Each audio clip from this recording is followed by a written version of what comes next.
Carpenter at control using non-repellents and baits on this edition of the Pest Geek Podcast. Pull out your hose and grab your can. We're about to integrate another Pest Geek Podcast. Hi, everybody. Frank Hernandez here, and welcome to the Pest Geek Podcast, bringing you the latest information on pests, products, and politics from today's leading industry sources to help you start, manage, and grow your pest control business. Hey, welcome to another edition of the Pest Geek Podcast. I am your host, Frank Hernandez, your Pest Geek. I'm here every week discussing all things pests, what's going on in the industry, all the news, and all the challenges that we faced as pest control operators. Not only here in the U.S., folks, but around the world. We're being heard in every part of the world. I am so excited about where this podcast is going because our numbers are just growing on a weekly basis.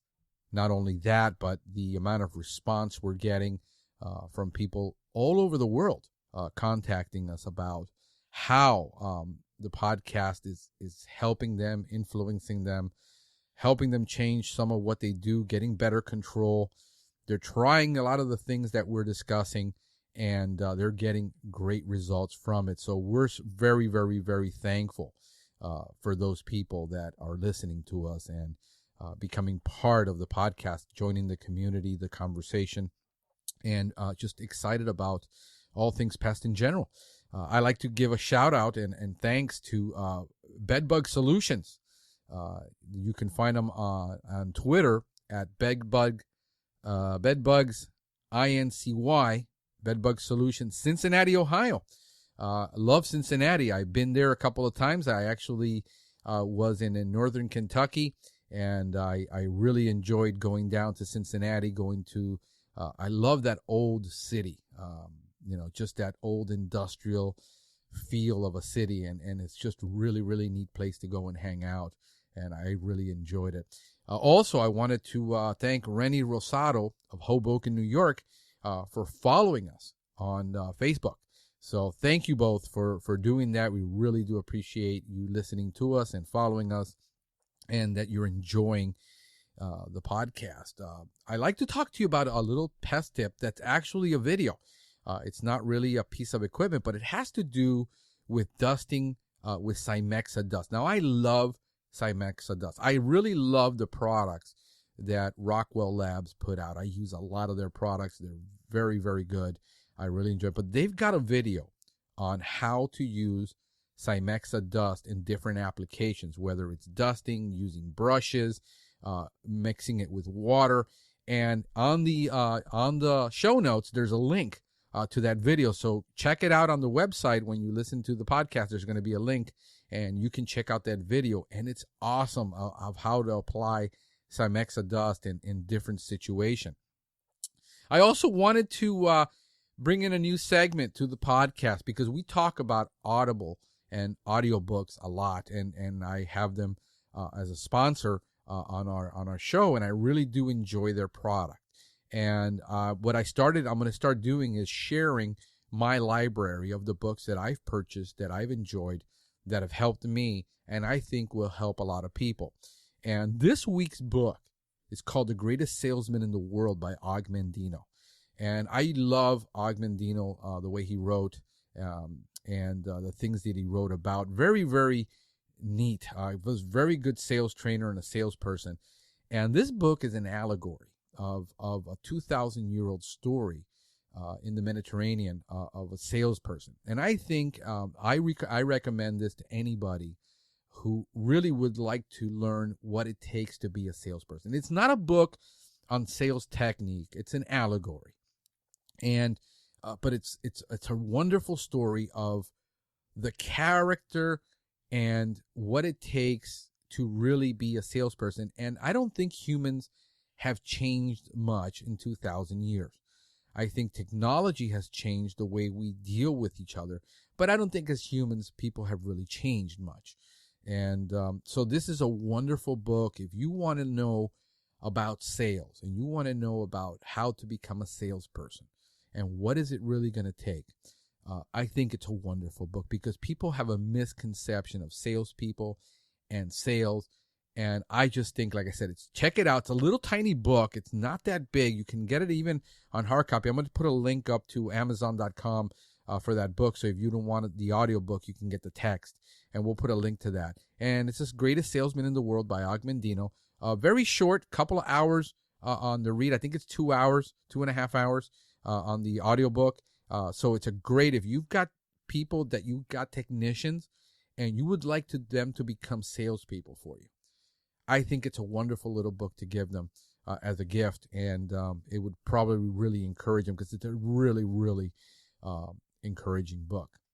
And then also in the news section this week, the Department of Labor is proposing an update to the regulations that govern executive, administrative, and professional employees. In other words, white-collar workers, office workers, managers, people who are on salaried instead of hourly pay or commission, but they're on salary. The department last updated these regulations in 2004, and the current salary threshold for exemption is $455 per week. In other words, about $23,660 a year, the minimum salary you can pay somebody on a weekly basis. And as of about, they're trying to increase that to about $970 a week or $50,440 a year in 2016. Now, there is a link on the fact sheet so you can look at that. But how is that going to affect you if you've got salaried employees, you got salaried managers, and all of a sudden their salary is almost going to double? You're going to have to go and put them on hourly. And I think a lot of the legal experts are looking at this and saying, boy, are we going to see lawsuits go through the roof on compensation now because of these new labor laws. So check it out. There's a link to that. And, look at how that's going to affect you. And I got the link directly from the Department of Labor .gov. So it's their information. Check that out. Questions. We got a question written to us by a listener of the show. His name is Richard McDonald. But before that, what I like to do is I like to cover, let me do that. Let's cover, because we've had a question also, not a question, but a comment by one of our listeners. And they commented on the Fipronil podcast that I did. And I want you to listen to this, and we're going to be answering that. Hey, Frank. This is Eric. I run a pest control company out in California. I just listened to your Fipronil podcast here, and I'd like to say that you did a good job. I remember attending a CU class about 6 or 7 years ago where UC Riverside was presenting some of this information, trying to get some feedback. I know one of the main things that they were talking about was they wanted to know if the reporting of the actual usage of Fipronil was right. And I know that some people were depending on the reporting system here in California. People were reporting 1 gallon, so they were reporting the finished gallons instead of reporting the actual amount that they used. Instead of saying 0.8 ounces, they would put down a gallon, which threw off those numbers. That's just a comment that I like to say. But hey, if you ever want to know what's going on in California, you can give me a buzz. I follow you on Facebook. Talk to you soon, Frank. Well, there you go. What happened is, and Mike, I actually gave him a call, and in the conversation with him about that, what we discovered was what he informed me of was that what they were doing is there's a reporting system where the pest control technicians and operators have to report the amount of ounces used. And of course, Fipronil is at 0.8 ounces per 1 gallon. And instead of putting 0.8 ounces, they were reporting 1 gallon. So that whole issue of 119,000 pounds of active ingredient could be blown up at that proportion. And I got those numbers directly from California, their pest control board. So those were their numbers. And what he informed me of is actually those numbers could be bigger. What I would have thought, though, in my mind, is the reporting would have come in from the distributors selling the product in California, or anybody that sells product in California would have to say we sold a bottle, we sold 2 bottles, and that would obviously, you already know how many pounds of active ingredient are in a bottle. And I would have thought that that's how they were reporting it, that they would have taken the wholesale information, not the retail information about or the application in the field. Because the problem then is, what happens when an owner is using and he orders the product, which he can do online? It doesn't get reported. What happens in case of tracking active ingredients, you have a ton of illegal pest control going on where landscapers are buying pest control products and they're using it in the landscape. And how do you know that that's not being reported? Because they're not going to report illegal use of pesticides. So that is a huge problem in their reporting, that it should be off of wholesale. And that way they know if they sold it, it's going to get used that year if it got sold within that year. I don't know anybody that holds a bottle of Termidor for a whole year, I guess, if you're doing the work. But, that's what I would have thought. And thanks for the correction. I really do appreciate it for letting me know about that and, getting that information out there. So, yeah, hey, if you want to be part of the podcast, go to our website. There's a form there. It's a questions form, and you can fill that out and submit an email to me. Or you can give us a call at 707-395-7378 and leave your comment, leave your questions. Join the community. We'd love to have you. But going on to this week's question from Richard McDonald of McDonald Pest Control in Sydney Mines, Nova Scotia, Canada. He wrote to me, he says, "Hi, Frank. Would love to hear a show about baiting for carpenter ants indoors and on active infestation. Carpenter ants are our biggest summertime pest by far here in Canada." And I'm doing a lot of carpenter ant services. And I'll tell you what we've been challenged with down here in South Florida. And then I'm going to cover what you're challenged with in Canada, because it's a totally different dynamic. But the genus Camponotus, which is known as carpenter ants, we have a lot of different species of carpenter ants around the country in northern and northern America, and but they pretty much have the same habits. And what you need to know is which one in particular, when dealing with carpenter ants, which species in particular are you dealing with? Here in South Florida, we're dealing with Camponotus floridanus, and the other one is Turtiganus. So we have two species that we're dealing with. Mainly in Canada, what you're dealing is with the Pennsylvanus variety, and also there's a Herculanus species that you're dealing with. And what I always recommend people to do is, look, you need to pull the entomological data on the ants you have in your area. And then you pull up the reports, the PhD reports, and find out, what's been going on, what's happening, what's their feeding habits, what is their nesting habits. We know that they nest in wood, but we find that with certain types of ants, like carpenter ants, during like June, July, August, they change their feeding habits and they change their foraging habits. And some will go mainly for sugars and honeydew, and then all of a sudden they're looking around proteins, and they're changing things, or they're changing the time of day that they feed. Some will feed during the day, and others will then switch their feeding habits and feed in the evening. And it's a challenge for pest control technicians to deal with carpenter ants, because carpenter ants will not fall, control of them will not fall in your normal pattern of showing up every 2 to 3 months and spraying. The biggest calls that we get, 99% of the time, they have an existing pest control person there, and they're not controlling their carpenter ants. They have a nesting problem in the house, and the technician or the company is not controlling it. We've had one where it was above a kitchen and a skylight, And he has a regular pest control guy, and his pest control guy would just spray the house, and that's it. And there's nothing I can do about it. And all he would do is show up once a month and spray the house, spray the perimeter. And he had a couple of nests in that property. This was just a couple of months ago. And so I said, listen, I send me a picture. I usually tell people when they got an ant problem or any species, I said, just send me a picture. Let me see what I see, and I'll tell you what I should be doing right now. And when I see it, it's a carpenter ant. Okay. So I said, okay, listen, this is what we're going to do. This is the time of year. I'm going to be having to go out there at night. Okay.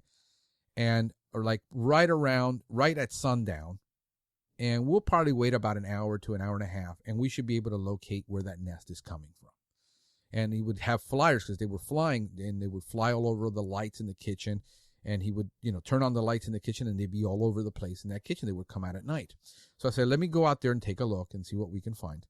And sure enough, we found one nest on a part of the house that was inaccessible from the attic, from anywhere. And then we found another one underneath the gutters because the gutters had an area where water sat in there, and they went in that corner of the house and just were underneath, I guess, a screw or something that was able to come out, and they were there. And of course, if you're spraying the yard, we would find all kinds of ants all over the place. And for carpenter ants, I found that everybody that I met with has a company that is spraying. And yet there's carpenter ants everywhere in that yard. Carpenter ants all over the concrete, walking and just they're all over the place. And another one, I had a lady that this house is in a wooded area. It's one of these parts of town. It's Pinecrest down here, but it's kind of like wooded, and there's a lot of old trees, and most people don't do any selective pruning on the trees. So there's a lot of dead wood in those oak trees. There's deep shrubbery and just all over the place. And she's been living in the house 14 years. For 14 years, they've had carpenter ants. For 14 years, they've had 5 or 6 pest control companies, and nobody controlled it.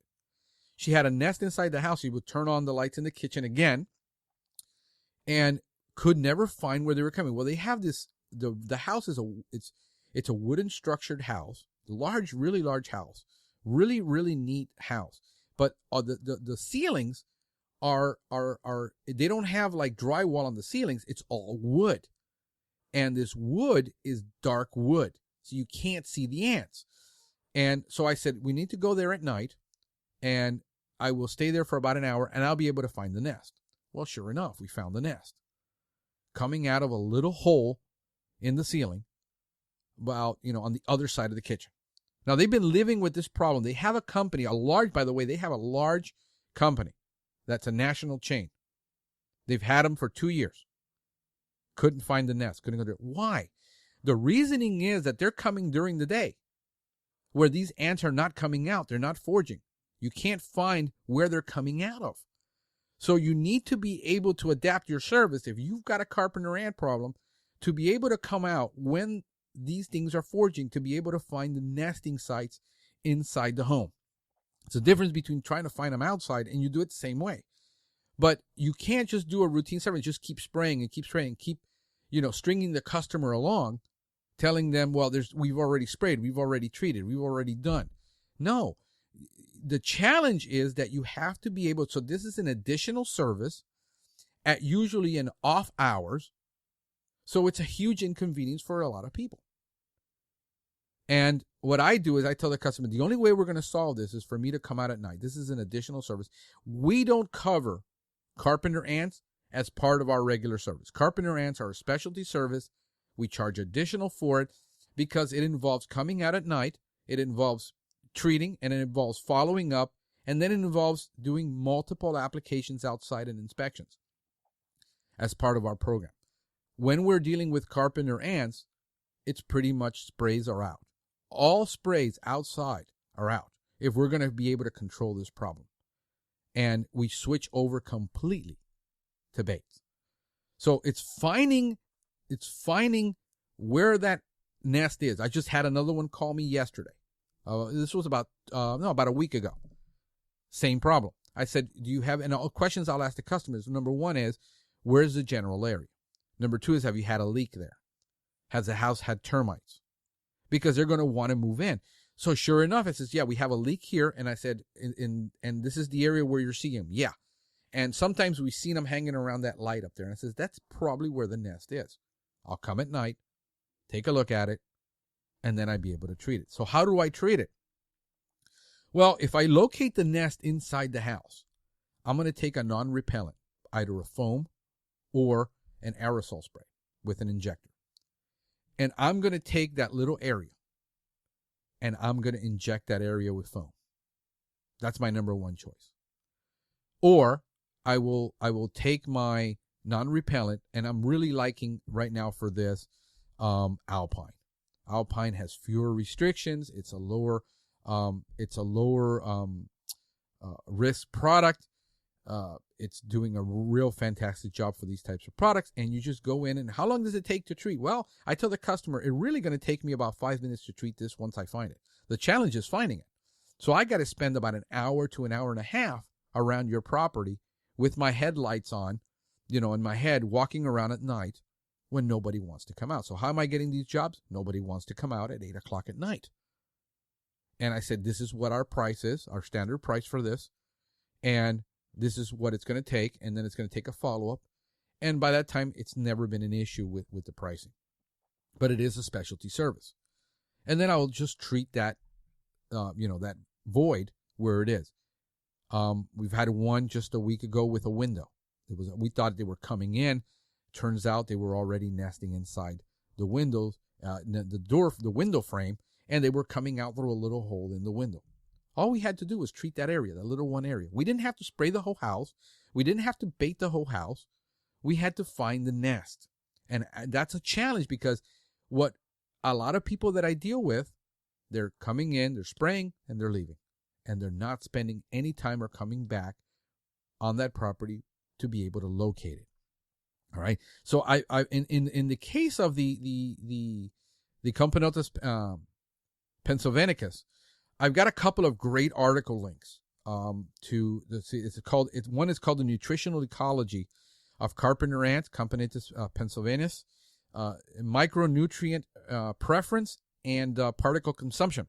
So if you want to know how these insects feed and how they change their feeding habits, study these articles, because that's going to give you a lot of insight of when you are looking for them one way and when you're looking. If they're in the winter and it's cool, and like in South Florida, we don't really have a winter and it's cool, they might change their feeding habit.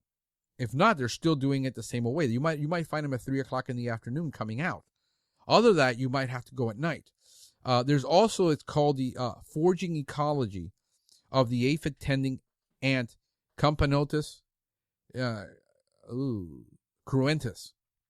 And what happens is, and here's what we deal with a lot, and I'll tell you why GHP for me is so simple. Because I come from the L&O mentality. And L&O is strictly an outdoor pest. And here's what we found in our first 3 years of business. We were basically treating ornamentals. That's it. Shrubs, trees, palms, lawns. And then we started saying, why aren't we selling any pest control services to the house? And then I would talk to the homeowners, we do indoor pest control. And what I heard over and over and over again was, Frank, ever since you've been doing the pest control outside for our plant trees, we've never had another problem inside. Rarely. I would get the occasional call for the occasional ant trail through a window for a ghost ant or a white-footed ant. But because we were dealing with the ornamental pests on the plants, and this is vital that you understand the symbiotic relationships. If you've got ant species and you've got shrubs, and what I notice most people are doing is with the GHP is they're just treating the ground. They're treating the perimeter. And here is a bush right up against the house that's infested with scale. Croton scales on everything. It's infested with aphids. It's infested with mealybugs. And what do these ants like is they like the honeydew. So if you're not treating the plant and getting rid of the honeydew, your bait products are never going to work outside because you have a competing species that prefers the natural stuff over the synthetic stuff. So when we ever treated the bushes, we got rid of the ant problem. There were no more ants to come on that property. If we sprayed the lawn, well, we kept it away from the total property. So what I was looking at is saying, we control 99% of all your pest problems outside anyway. And that's why we're mostly focused on outside, because it happened by serendipity. I didn't know. And I started asking, well, why don't we do your indoor pests? Why don't we do your indoor pests? Who do you have? I says, we don't have anybody. I thought they had another company. And doing this research, we found, well, if we did the outdoor pests well, we never, ever had to go inside. And this is, to this day, this is why we found out that this works for us so well. But we are getting more and more customers that only want the interior service taken care of and not the ornamentals. And what I explained to them is, if I find that you have these plants and you have an ant problem, we have to treat the shrubs. And we also have to charge extra for that. So that's been our moment, our aha moment when we found out this stuff. So foraging, another article that I have on here for you is the nesting and foraging character of black carpenter Camponotus pennsylvanicus. And so you can see these links, check these articles out. They're long, they're PhD dissertations, but they're loaded with tons of information that you really need to know about, mostly the carpenter ants. So that's what I do. So inside, we basically focused on finding the nests. Then we use baits. We use granular baits also if we're finding some, stragglers around the house. But mostly we're going to find those outside. One of the things that we have to decide is, if we're going to go with baits outside, we're going to systemically treat all the shrubs with a neonicotinoid and non-repellent. Okay? The reason is we can get long-term control with little spraying, no spraying at all actually on all of our shrubs, and we treat the plant, and we get rid of the pest on the plant, and we get rid of then the work that they're doing together. All right. Then we can go ahead and we can use baits, because we don't have to spray that shrub with a repellent product. So then we can bait the exterior. And my rotation baits on Carpenter ant has really narrowed it down to 2 that we're using that's very, very effective right now for us. Max Force Complete is doing a really, really good job for us on ant control. It's doing a great job for us not only for the Carpenter ants, but it's also doing a great job for us on Crazy Ant. We're also dealing with a lot of white-footed ant. It's dealing with it. And then we also use in rotation, we'll use the Entice 10% from Rockwell Labs. And Entice 10 is labeled for Carpenter ant. It's 10% boric acid bait. But in rotation, it's working out really well. Here's what we discovered, though, on one property that had so many shrubbery and just, it was like a dense wood. And this is the wooden house, and it's got holes and crack and crevices. It's impossible to do a sealing job or an exclusion job on this house. I would literally have to back up a semi-truck of caulk to get this done. So that was not possible. So we had to control it. Now they've had 14 years. They've had several. I think it was like, she told me like 5 or 6 pest control companies. And there's Carpenter ants everywhere on the trees, on the shrubs. They're all over the place, walking up and down. We see them walking up the walls.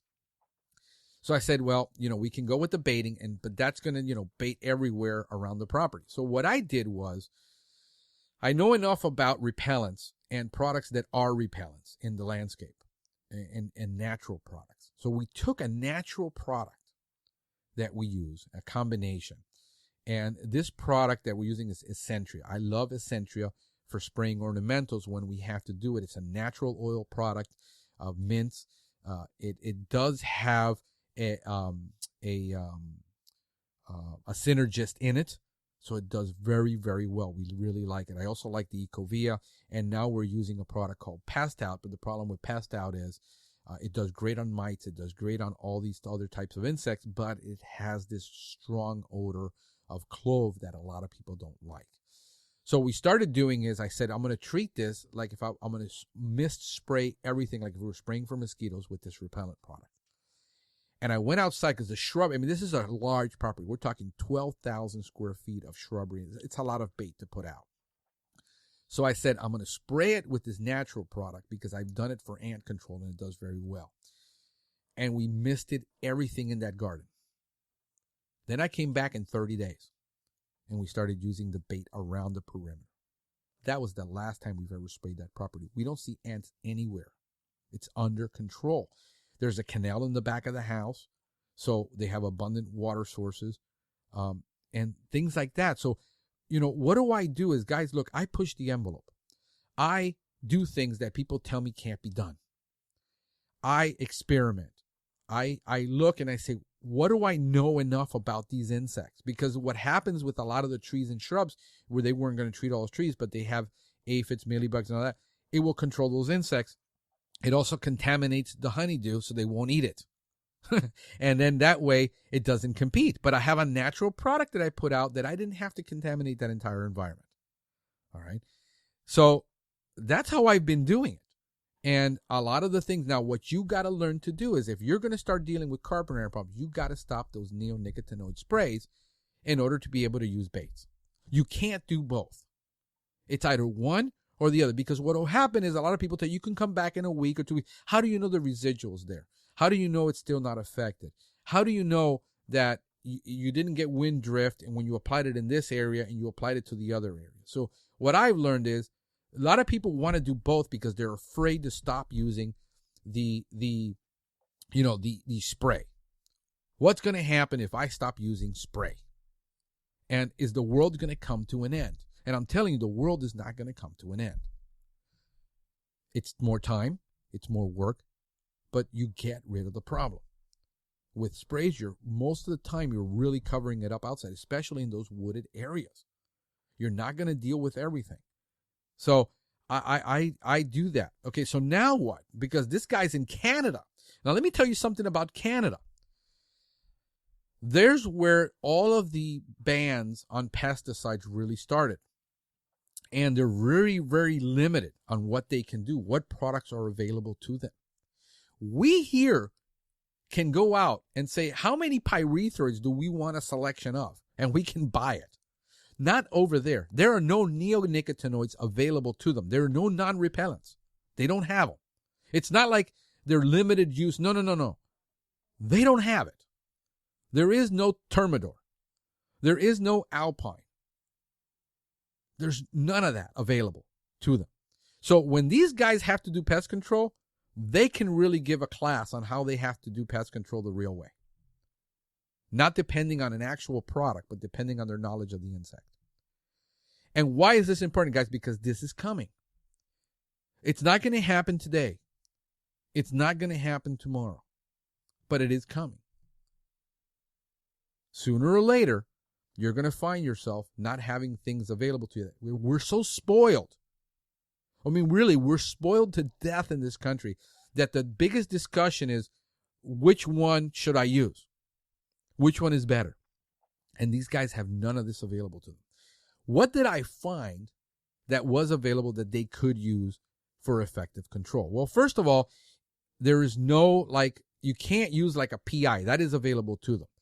A pyrethrin with propanol, which is the synergist. That is available. But if you inject that into a cavity where you have a nest, boy, you could really have that nest move and not really kill it. So I don't like doing that. But they do have boric here available to them from Nisus Corp. And I got some links up to that. And then you can use that because it's a non-repellent. It's a boric acid. And it does control for carpenter ants as well as for termites. You could do a void injection with that if you find the nest and be able to inject it directly, not contaminate everything. Second, there's Avert Carpenter Ant Bait by BASF. By the way, if you go to the Bayer, I got links to it from Bayer, California, Canada, and BASF Canada, and you look at it, there's 5 products on that page. There's nothing. I went to the Univar Canada website. I literally saw the entire catalog in 5 pages. Where here you would scroll through page, and like you get like 1,000 results on a product. Over there, you got 5 pages. I find it just very interesting. There is also a liquid, it's a borate, liquid ant gel for Carpenter ants, made by Ant Cafe, and it's called Greenway Liquid Ant Bait, which I am actually going to go look into it because I use for exterior ant control. For sensitive accounts that I am not going to bait everything and I'm not going to spray everything. I use the B&G stations, which I love, the ant stations. And these are, you put them into the ground with a spike. They're removable top, removable containers. It's got 4 little containers inside. So you can put a liquid in one, a granular bait in the other, and then you install these around the perimeter and in shaded areas where you know the ants are going to be. And they're going to go in and take that bait, and you don't have to spray or put anything around. I really love using those. And then the other thing that's available is the dry-on dust, which you could do if you found the nest and it's a small one. You could use the dry-on dust as a void treatment. But that's what you have available to you to be able to do control. And if you're using pyrethroid sprays, which they do allow, stop using the pyrethroid sprays together with the bait. Because you'll contaminate that bait. They won't eat it. You're wasting your time. You're wasting your money. Do an exterior perimeter control. Do it in the wooded areas. Find out where they're foraging. And then what the thing is with baits is, though, you got to come back and apply it again. You come in a week, do an inspection, apply it again. Because if it rained or the sprinklers went on, that bait is destroyed. So that's the problem with exterior baiting. That's one of the reasons those B&G stations are really nice. If you have a lot of wooded areas, you can put it like near a tree, at the base of a tree with the liquid, with the granular, and it does very, very well. I've used that in a couple of properties that had Carpenter ants. We did a trial. We just installed stations. We installed the Carpenter ant bait. We also installed the liquid bait, and that worked really well, and we knocked it out. So, guys, I hope that this helps. This helps you, that you learn to get better control, not be so dependent upon spraying, and not be so dependent upon, a lot of the tactics that we use. But in these types of pest problems, it's going to require a different method, a different tactic, a different approach, and a lot more work. And that's the major challenge for the industry, is that it does create a lot more work. And when we're basically been used to just perimeter spraying and just spraying techniques, my hat goes off to you guys in Canada, where you're very limited in what you have available, and you really, really have to perform IPM. And I love to hear from you. Give us a call, reach out to us, let us know how we're doing over there. If this has helped you, give us some feedback. We really do appreciate it. Guys, until next time, have yourselves a great one. Thank you for listening to the Pest Geek Podcast. If you have enjoyed the Pest Geek Podcast, please give us a rating, write a review, or subscribe to the channel. You can join the Pest Geek Society by visiting pestgeekpodcast.com. Thank you for listening. See you next time.